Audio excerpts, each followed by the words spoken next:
কংগ্ৰেছৰ পিছত এইবাৰ আৰম্ভ হৈছে বিজেপিত লভী ৰাজনীতি।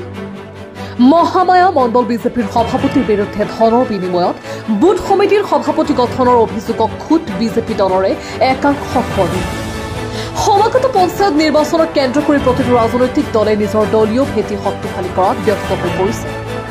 পৰ্বতঝোৰৰ বগৰীবাৰী ঐতিহাসিক 25 কালী মন্দিৰ প্ৰাংগণত এখন বিজেপিৰ গৌৰীপুৰ বিধানসভা সমষ্টিৰ মহামায়া মণ্ডল সমিতি গঠনৰ সভা অনুষ্ঠিত হোৱা সভাতে দলীয় কৰ্মীয়ে ক্ষোভ কৰা পৰিলক্ষিত হয়। সভাত আন একাংশ কৰ্মীয়ে মহামায়া মণ্ডল বিজেপিৰ সভাপতি মানৱ ভট্টাচাৰ্য ওৰফে নান্নুৰ বিৰুদ্ধে বিস্ফোৰক অভিযোগক উত্থাপন কৰে। ঠায়ে ঠায়ে ধন লৈ বুথ কমিটি গঠন কৰি দিয়াৰ গুৰুতৰ অভিযোগ উত্থাপন হৈছে। আনফালে আকৌ বিগত কেইবাটাও বছৰৰ পৰা মণ্ডল বিজেপিৰ সভাপতি পদত অধিষ্ঠিত হৈ থকা মানৱ ভট্টাচাৰ্য ওৰফে নান্নু হৈছে এগৰাকী চৰকাৰী কৰ্মচাৰী। ইয়াকে লৈ ক্ষোভ উজাৰিছে দলীয় একাংশ কৰ্মকৰ্তাই। চৰকাৰী কৰ্মচাৰী হৈও কেনেকৈ ৰাজনৈতিক দলৰ মূল পদত অধিষ্ঠিত হৈ আছে বিষয়াগৰাকী। অতি সোনকালে ইয়াৰ পৰিৱৰ্তে অন্য এজন লোকক সভাপতি নিৰ্বাচিত কৰিবলৈ আহ্বান জনাই দলীয় কৰ্মীসকলে। বগৰীবাৰীৰ পৰা ফৰাজ আলীৰ ৰিপৰ্ট, প্ৰতিদিন লাইভ। মণ্ডল সভাপতি আছে, এজন মণ্ডল সভাপতি হৈ এজন শিক্ষকতা কৰিব নোৱাৰে। তাৰমানে আমাৰ এই যোৱা কেইদিনমান আগতে মোৰ গাঁৱৰ নাম জহৰমুৰা, সেই স্কুলত আমি এটা বুথ কমিটিৰ মিটিং পাতিছিলোঁ। সেই তাতে 3-4টা কেণ্ডিডেট হৈছিল, কেণ্ডিডেট হয়তো মিলিব পৰা নাই।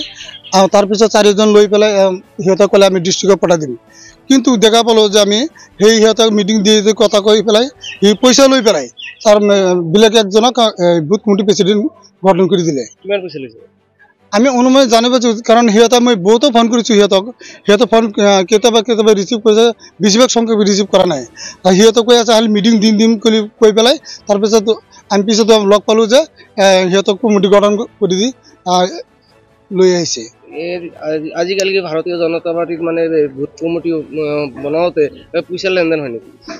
আমাৰ সন্দেহ, আমাৰ সেইকাৰণে সন্দেহ হৈ থাকে, কাৰণ যদি পইচা লোৱা নাই তেনেহ'লে আমাৰ বুথ কমিটিটো মিটিং আকাৰে বনাব লাগিছিল, কাৰণ মিটিং আকাৰটো বনা নাই। সেইকাৰণে আমাৰ সন্দেহ লাগিছে যে সিহঁতে পইচা লৈ পেলাই বুথ কমিটি গঠন কৰিছে। আপুনি কিমান দিনৰ পৰা ভাৰতীয় জনতা পাৰ্টিৰ লগত? 2014 চনত মই ভাৰতীয় জনতা পাৰ্টিত মই যোগদান কৰিছিলোঁ।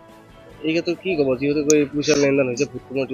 আমাৰ এতিয়া আমাৰ ভাৰতীয় জনতা পাৰ্টিৰ যে মণ্ডল প্ৰেচিডেণ্ট নানু দা, সিহঁতক আমাৰ এতিয়া নালাগে, কাৰণ ৰাইজে যদি ফোন কৰে সিহঁতৰ ৰেচপন্সিবিলিটি নিদিয়ে। কোনো মানুহ বেছিভাগ ফোনে মানুহে ফোন নুতুলে আৰু কৰ্মকৰ্তাৰ লগত নিমিলে সিহঁতৰ। তেওঁ নিজেই বুথ কমিটি বনাইছিল?